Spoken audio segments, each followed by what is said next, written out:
Hello, Tension, my old friend. I've come to dance with you again. And it's not an elegant dance.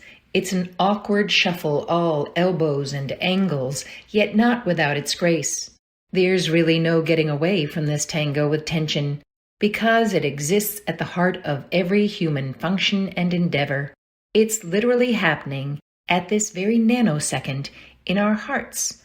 Our rhythmic center is dependent on valve tension, responsible for the miraculous throbbing pulse, the syncopated backbeat that makes life possible, a snare drum keeping track of the unexpected tension of the offbeat, 1, 2, 3, 4, and that's just plain cool. I take the undeniably cool Leanne Womack's lyrical advice to heart when she sings, "If you get the choice to sit it out or dance, dance." Because the weird truth is that the whole tender two-step with life simply is not possible without tension. Too much tension, we break. Without tension, we clatter to the floor like a science room skeleton, untethered from its hook, bones jangling. So, we dance. Aside from the world of physics, tension gets a bad rap. Tension headache, tension in a relationship, the mounting tension on the world stage. This is bad tension. But consider, without tension, Yo-Yo Ma's famous cello, Petunia, would only be yo-yo meh, were it not for the incredibly high-string tension facilitating that glorious, deep, mellow sound. There could be no magic.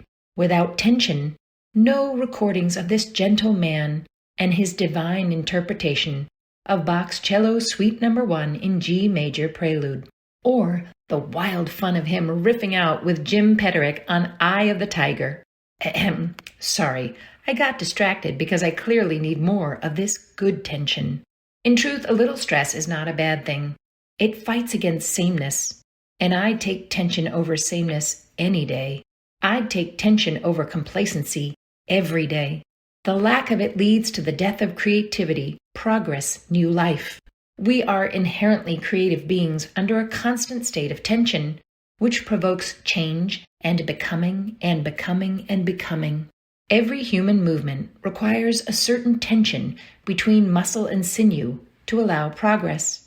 And so it is with all intellectual pursuits, athletics, music, writing, working as a dynamic team. Boil down any human endeavor, and it all comes down to how energy is stored and released. And that miracle is called tension. Whether knocked with an arrow or caressed across carefully tightened strings, a bow is a two-armed spring of tension, which equals potential.